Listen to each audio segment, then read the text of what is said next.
Hello everyone, my name is Laxmikanth. Today we'll deal with the new chapter of Indian polity, that is fundamental rights. Article 12 to 35 of part 3 of the constitution deals with the fundamental rights.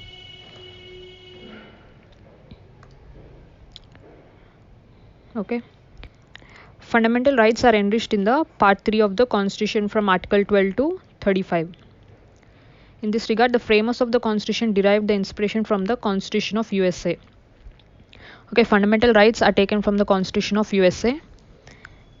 In our constitution, we call fundamental rights, whereas in the Constitution of USA, fundamental rights are called as Bill of Rights.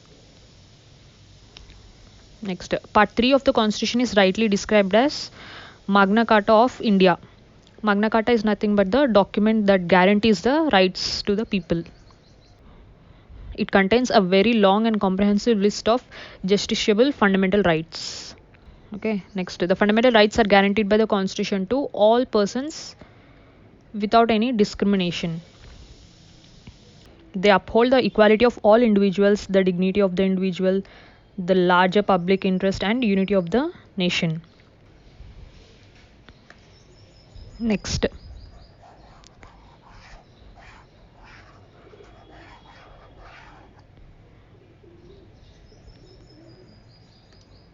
the fundamental rights are meant for promoting the ideal of political democracy. Okay, fundamental rights are meant for the promoting the ideal of political democracy. Originally, the constitution provided for 7 fundamental rights. What are they? Right to equality, articles 14 to 18, right to freedom, articles from 19 to 22, right against exploitation, articles 23 to 24. Next, right to freedom of religion, articles 25 to 28. Cultural and educational rights, articles 29 to 30. Right to property under article 31. Right to constitutional remedies under article 32. Okay, these were the fundamental rights which were given originally in the constitution. But now, right to property is not a fundamental right. Okay, this was removed as a fundamental right in 44th Constitutional Amendment Act of 1978. Okay, and this was made a legal right under Article 300A of Part 12.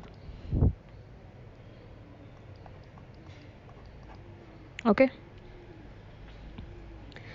So at present we have only 6 fundamental rights, that is right to equality, right to freedom, right against exploitation, right to freedom of religion, cultural and educational rights and right to constitutional remedies.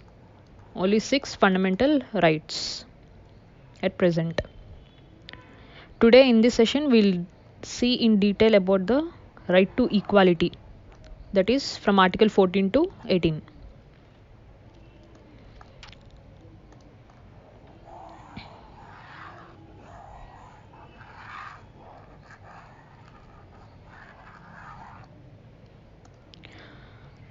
Next, however, the right to property was deleted from the list of fundamental rights by 44th Constitutional Amendment Act 1978, and this was made a legal right under Article 300A of Part 12 of the Constitution. So present we have only 6 fundamental rights. Okay, next we will see the features of the fundamental rights. Some of them are available only to the citizens, while others are available to all persons, whether citizens, foreigners or local legal persons like corporations or companies, etc. Okay, next.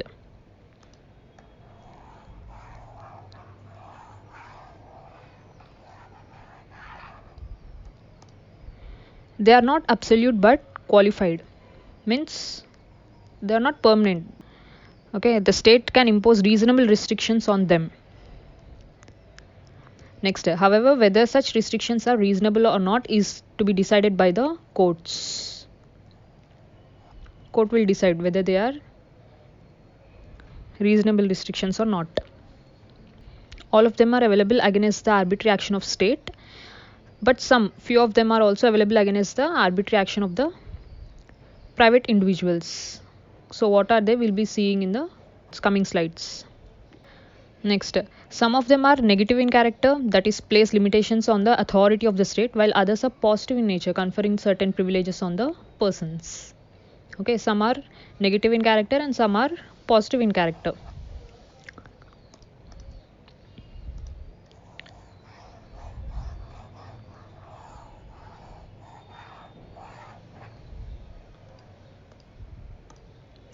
Next, they are justiciable, that is, allowing persons to move to court for their enforcement if and when they are violated. If any individual's fundamental right is violated, they can directly go to the court. Next, they are defended and guaranteed by the Supreme Court. Fundamental rights are defended and guaranteed by Supreme Court. Hence, the aggrieved person can go directly to the Supreme Court, not necessarily by the way of appeal against the judgment of High Court. Okay, we all know that local courts, High Court, Supreme Court. If any person's legal right is violated, then he has to go to local court first, then appeal in High Court, then he has to appeal for Supreme Court. But in case of fundamental rights, if any individual's fundamental right is violated, he can directly go to the Supreme Court.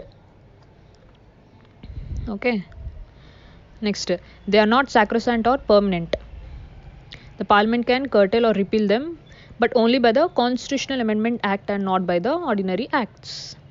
Okay. Fundamental rights are not permanent. Parliament can curtail or repeal them only through the Constitutional Amendment Act.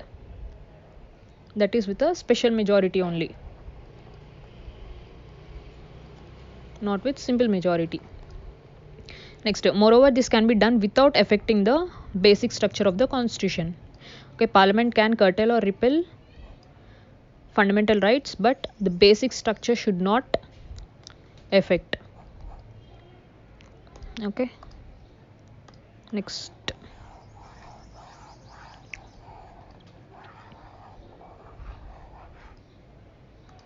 They can be suspended during the operation of national emergency. Okay, fundamental rights of an individual can be suspended during the national emergency except the rights guaranteed by Article 20 and 21. All the fundamental rights can be suspended, but Article 20 and 21 cannot be suspended during the national emergency. Next, further, the 6 rights guaranteed by Article 19 can be suspended only when the emergency is declared on the grounds of war or external aggression. Okay, again, see, 6 rights guaranteed by Article 19, they can be suspended only when the emergency is on the grounds of war or external aggression, but not the armed rebellion, that is internal emergency. When the war is happening within India, then the rights under Article 19 are not suspended.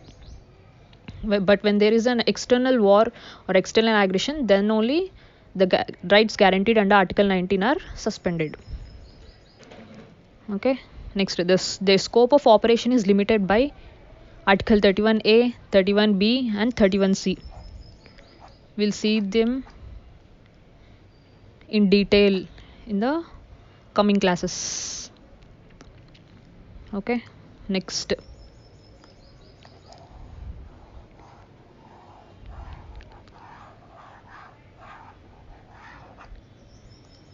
Their application to the members of armed forces, paramilitary forces, police forces, intelligence agencies and analog services can be restricted or abrogated by the Parliament.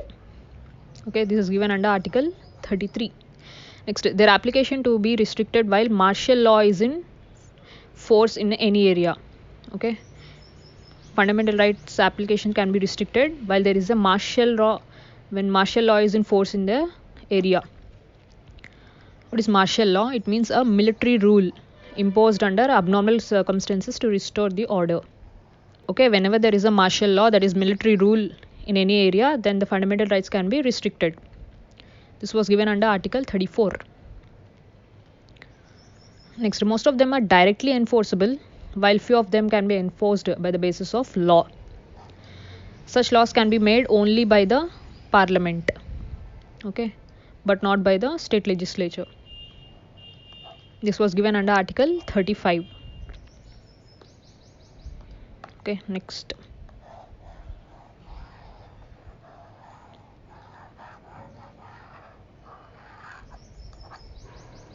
The term state can be used in different provisions concerning the fundamental rights. Hence, Article 12 has defined the term for the purposes of Part 3.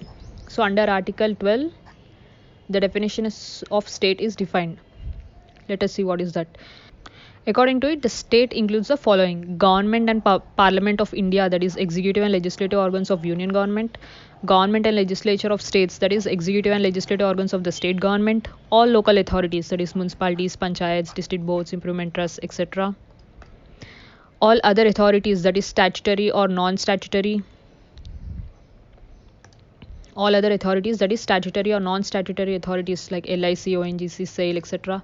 According to the Supreme Court, even a private body or an agency working is an instrument of the state, falls within the meaning of the state. Okay. According to Supreme Court, even a private body or an agency working as an instrument of the state also falls within the meaning of the state under Article 12. So all this comes under the definition of the state under Article 12. Okay.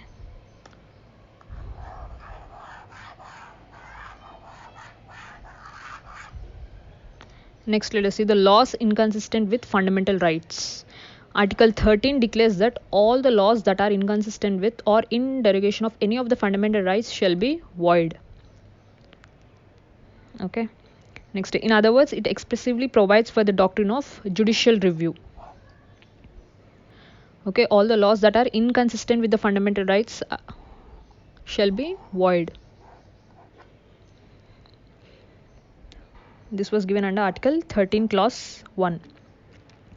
Next, this power has been conferred by and this power was given by Supreme Court under Article 32 and High Courts under Article 226 that can declare a law unconstitutional and invalid on the grounds of contravention of any of the fundamental rights.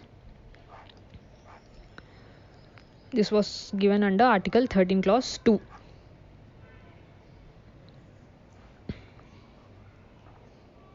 Okay, next.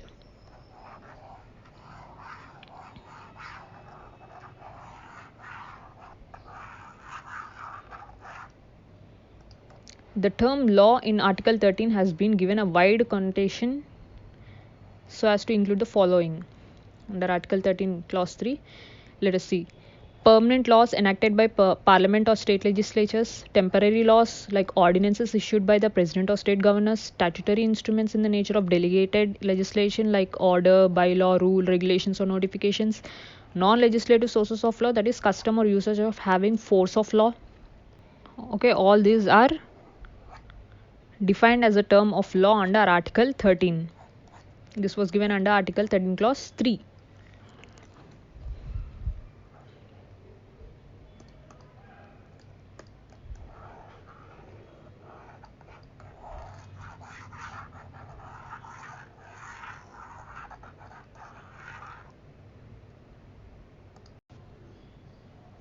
Next, Article 13 declares that constitutional amendment is not a law, hence cannot be challenged. But however, the Supreme Court held in Keshavanand Bharati case that constitutional amendment can be challenged on the ground that it violates a fundamental right that forms a basic part of the basic structure of the constitution. Hence, it can be declared as void. So earlier Article 13 said constitutional amendment is not a law, so it cannot be challenged. But in 1973, in Keshavanand Bharati case, Supreme Court said that constitutional amendment can also be challenged. That is, if it violates the basic structure of the constitution, then that fundamental right is declared to be void. Okay, this was added by the 24th Constitutional Amendment Act under Article 13 Clause 4. Okay, next we will say right to equality. First, equality before law and equal protection of laws. Article 14 says that state shall not deny to any person equality before the law or equal protection of laws within the territory of India. Okay, this is given under Article 14. Here we have two things: equality before law. See, equality before law and equal protection of law. Okay, these two were given under Article 14.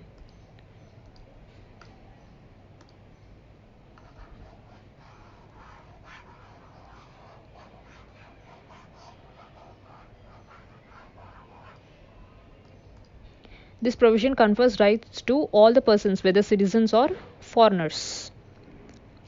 Okay, Article 14 is given to both citizens as well as foreigners. The concept of equality before law is a British origin, while the concept of equal protection of law is taken from the American Constitution. Okay, equality before law is taken from British origin, and equal protection of law is taken from American Constitution.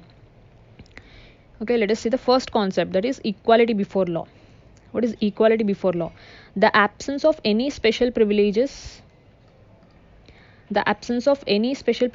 in favor of any person. Next, the equal subjection of all persons to the ordinary laws of land administered by the ordinary law of court, that is Constitution. Everybody is equal under the Constitution. Next, no person is above the law. Okay, these three are given under equality before law.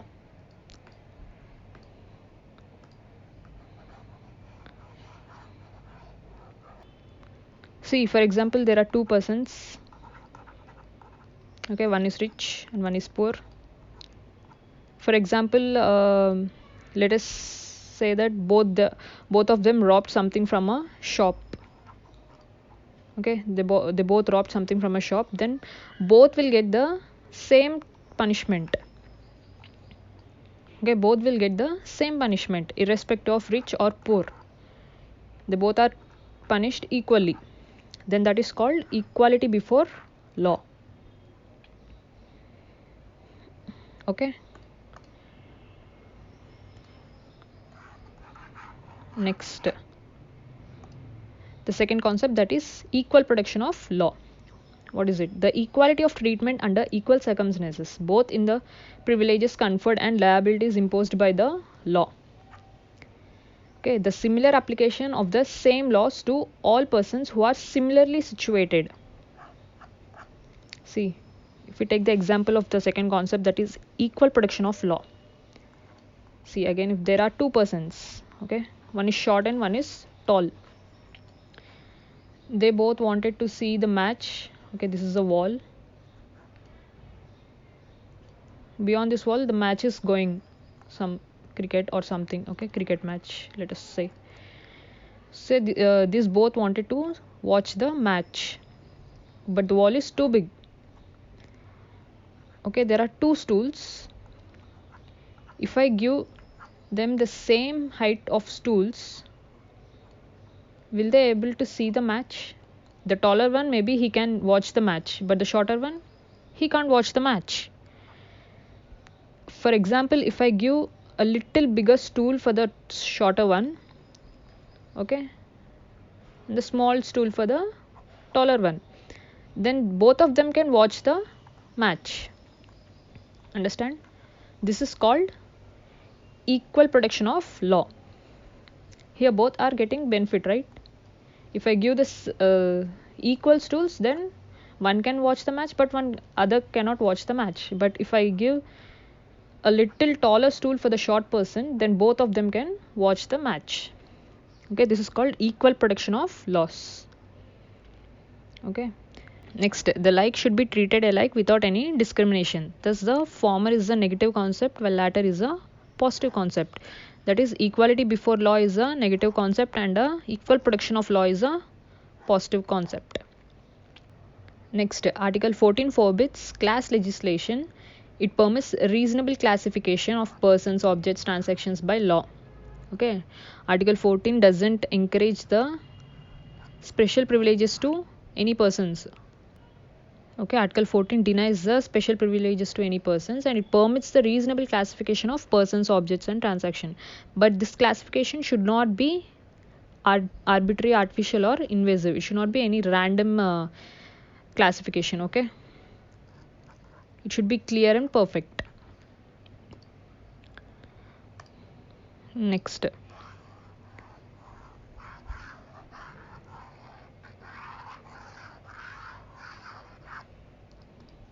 rule of law. The concept of equality before law is an element of the concept of rule of law propounded by A.V. Dicey.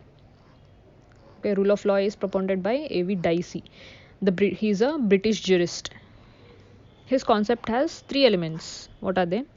Absence of arbitrary power, that is, no man can be punished except for the breach of law. Okay, no man can be punished except he breaches a law. Next, equality before law, that is equal subjection of all citizens to the ordinary law of land. That is nothing but constitution. Okay, equality before law, that is equal subjection of all citizens before the law. Next, the primacy of rights of the individual, that is the constitution is the result of rights of individual as defined and enforced by the court of law rather than the constitution being a source. Okay, see, constitution is a result of rights of the individuals, but it is not the source of the individual rights. Okay, constitution is the result of rights of the individuals, but it is not a source of the individual rights. Next,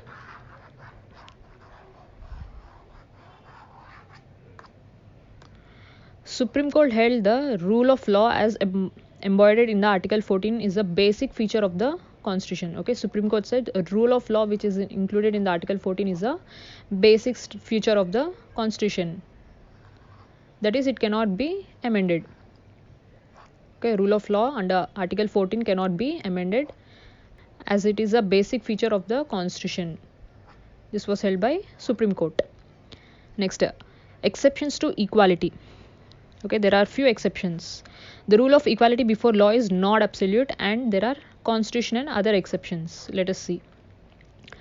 First, the President of India and Governor of State enjoys the following immunities under Article 361. What are they? The President or Governor is not answerable to any court for the exercise and performance of the powers and duties of his office.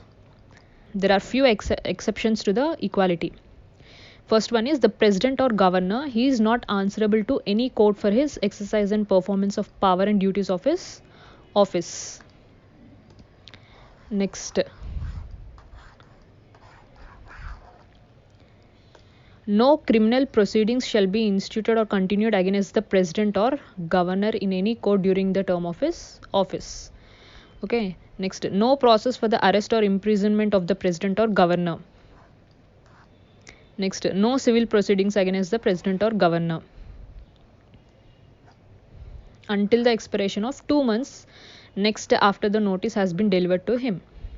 Okay, there are no criminal proceedings, no civil proceedings, no arrest or imprisonment during his term of office. Okay, and also he is not and also they are not answerable to any court. Okay, these are the exceptions of President and Governor. Next,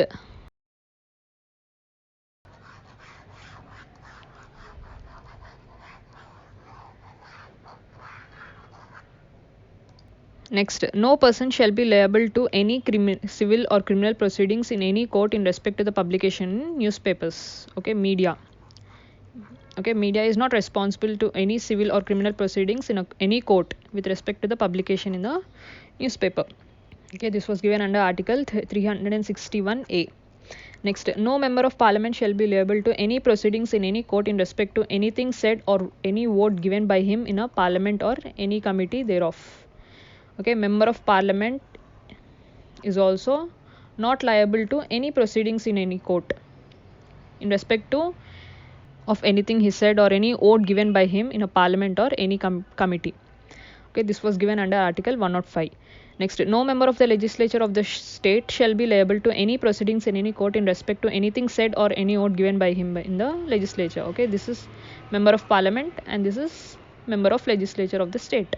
Even he is not liable to any proceedings in any court with respect to anything he said or any vote given by him in the legislature or any committee. This was given under Article 194.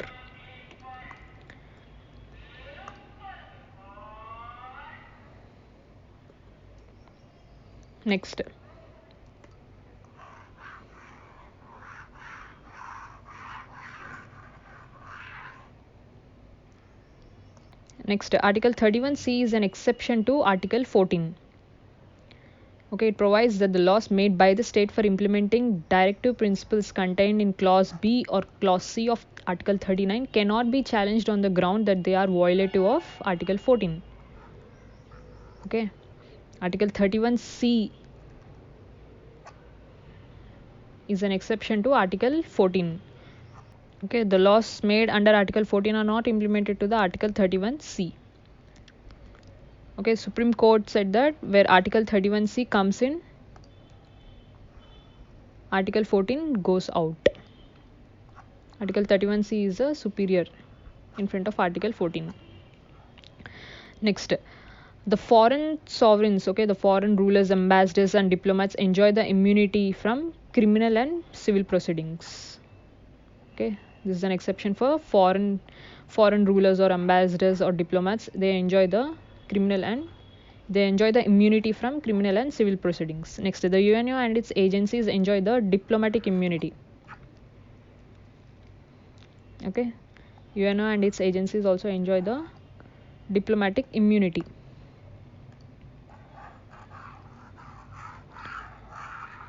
Next, prohibition of discrimination on certain grounds. Let us see. Article 15(1) provides that state shall not discriminate against any citizen or on grounds only of religion, race, caste, sex, or place of birth.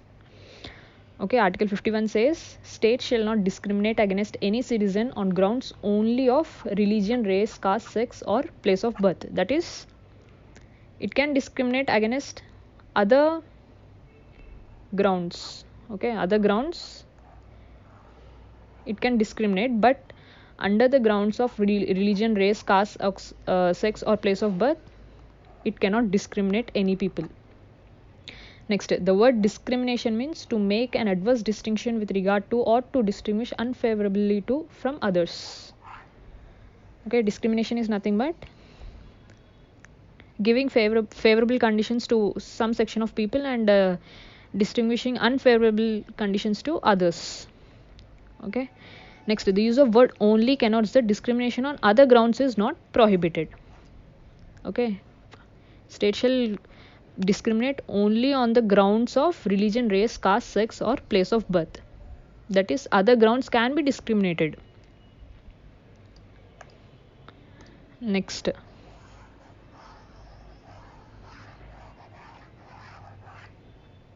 Article 15(2) says that no citizen shall be subjected to any disability, liability, restriction, or condition on grounds only of religion, race, caste, sex, or place of birth with regard to access to shops, public restaurants, hotels, places of public entertainment, the use of wells, tanks, bathing gardens, roads, and places of public resorts maintained wholly or partly by the state funds or dedicated to the use of general public.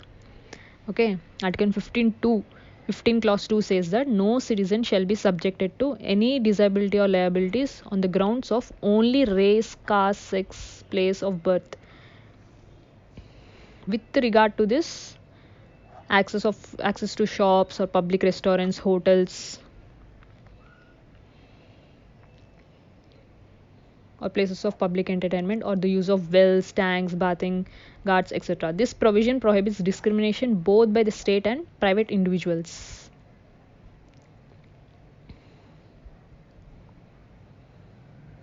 Okay, this second one, the use of wells and tanks, bathing gardens, etc., they prohibits the discrimination both by the state and private individuals. That is, both state as well as private individuals are not allowed to discriminate the people with in case of use of wells or tanks or bathing gardens, etc.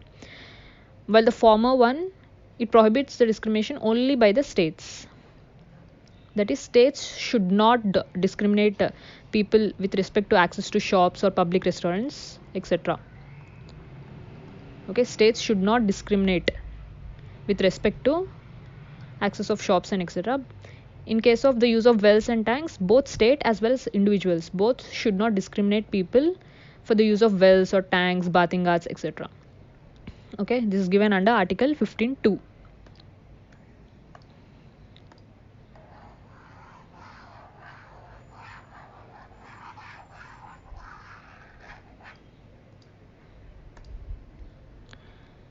There are 4 exceptions to this general rule of non-discrimination. Again, there are 4 exceptions. What are they? The state is permitted to make any special provisions for women and children. For example, reservation of seats for women in local bodies or provision of free education for children, etc. Okay, this is given under Article 15 Clause 3. Next, the state is permitted to make any special provisions for the advancement of any socially and educationally backward classes of citizens and for the scheduled caste and scheduled tribes. Okay, it also has a special provisions for socially and economically backward classes of citizens for the SCs and STs. This is given under Article 15.4. For example, reservation of seats or fee concessions in public educational institutions. Okay, this was added through the first Constitutional Amendment Act of 1951. Okay, 15 Clause 4 is added in the first Constitutional Amendment Act of 1951. That is giving special provisions for the socially or economically backward classes or SCs or STs in case of reservation of seats or fee concessions in a public educational institutions. Next, the state is empowered to make any special provisions for the advancement of any socially and economically backward classes to the citizens or for the scheduled caste or scheduled tribes regarding the admission to educational institutions, including the private educational institutions, whether aided or unaided by the state. Earlier in 15 Clause 4, we have seen only the special provisions in case of public educations. Right? In 15 Clause 5, the special provisions for social or economical backward classes or SCs or STs are given to private educational institutions as well, both public and private educational institutions. See, except minority educational institutions, they are not included. Only public and private educational institutions are included, and this was added by the 93rd Constitutional Amendment Act of 2005. Okay, next, the state is empowered to make any special provisions for the advancement of economically weaker sections of citizens through Central Education Institution Reservation of Seats Act 2007. Okay, next.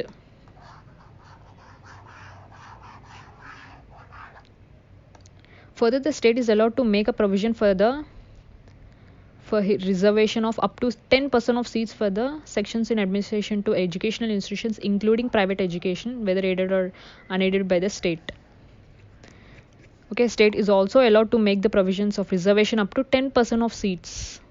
Next, this reservation up to 10% would be in addition to the existing reservation. Okay, earlier we have seen that reservations for the economical and socially weaker sections of people for SCs and STs are given in the private and public educational institutions. Along with that, 10% of seats also are reserved for them. Okay, again same, except in the minority educational institutions, these are not included. Okay, they have their separate provisions. These are not included in the public and private educational institutions. Next, for this purpose, the economically weaker sections would be notified by the state from time to time on the basis of family income and other. So, for this reservation, economically weaker sections of the state are economically weaker sections are notified by the state from time to time on the basis of family income and other indicators. Okay.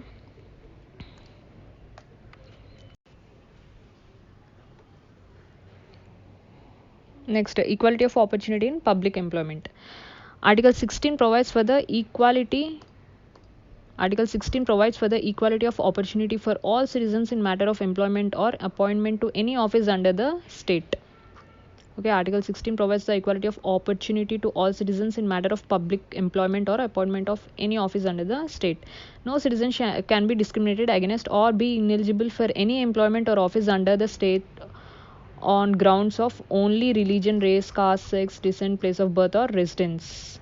Okay, no citizen can be discriminated only on the grounds of religion, race, caste, sex, descent, place of birth or residence. This was given under Article 16 Clause 2. Now let us see the exceptions of the opportunity in the public employment.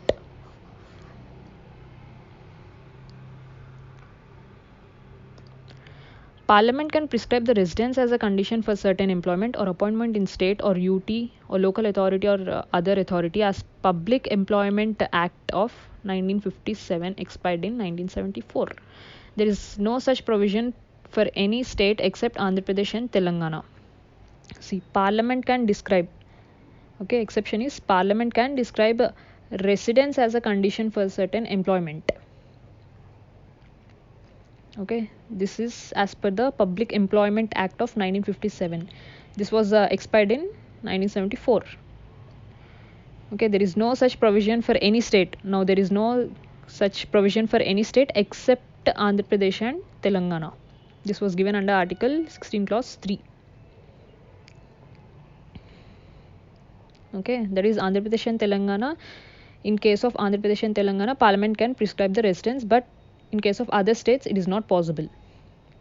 Next, the state can provide for reservation of appointments or posts in favor of any backward class that is not adequately represented in the state services. Okay, state also can provide the reservation for the backward classes that are not represented in the state services. This was given under Article 16 Clause 4. Next, a law can provide that the incumbent of an office related to religious or denominational institution or a member of its governing body should belong to the particular religion or denomination. See, religion came into picture here. So a law can provide that any religious or denominational institution can have the member of their particular religion. Okay. Next, the state is permitted to make a provision for the reservation of up to 10% to the appointment or post favor to the economically weaker sections of the society. Okay, state can provide the reservation up to 10% to the economically weaker sections of the society. Next, the reservation of up to 10%, it would be in addition to the existing reservation. Beside the existing reservation, this is a separate 10% reservation is available. Okay, next we'll see the abolition of untouchability. Abolition of untouchability. Article 17 abolishes untouchability and forbids its practice in any form. Okay, abolition of untouchability is under Article 17. It abolishes the untouchability and forbids its practice in any form. The enforcement of any disability arising out of untouchability shall be an offence punishable in accordance to the law. Okay, untouchability is declared as punishable under this Article 17. Next,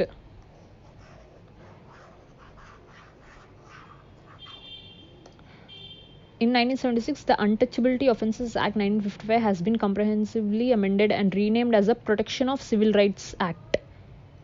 Okay, in 1976, this Untouchability Act is renamed as Protection of Civil Rights Act. Okay, the act defines a civil right as any right occurring to the person by reason of abolition of untouchability by Article 17. Okay, the term untouchability is not defined either in the Constitution or Act. This is important. The term untouchability is not defined in either in Constitution or in any Act. It refers to the social disabilities imposed on certain classes of persons by reason of their birth in certain castes. Okay, it refers to the social disabilities imposed on certain classes of people by the reason of their birth and in certain castes.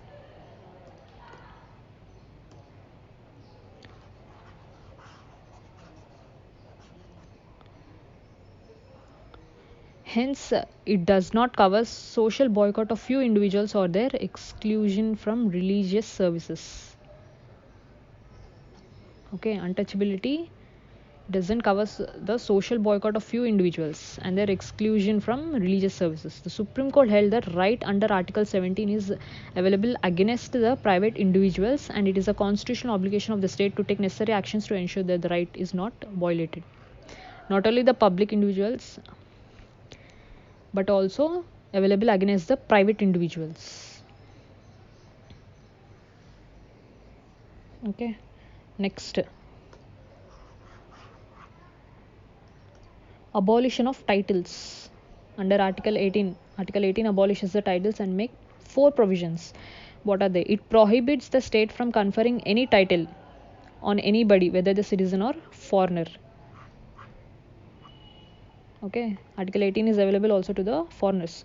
It prohibits the state from conferring any title on anybody, whether a citizen or a foreigner, except military and academic distinction. Okay, this is under Article 18 Clause 1.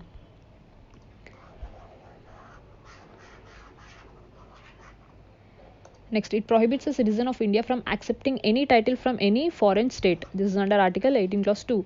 The foreigner holding any office of profit or trust under the state cannot accept any title from any foreign state without the consent of President.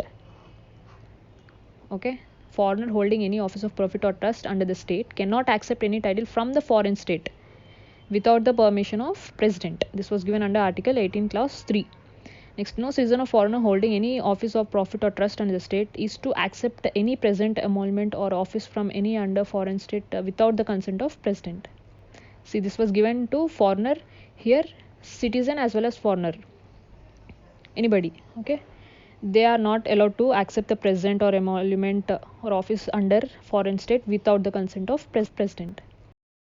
This was given under Article 18 Clause 4. Okay, with this we are done with the right to equality. In the next class we'll see right to freedom under fundamental rights. Thank you.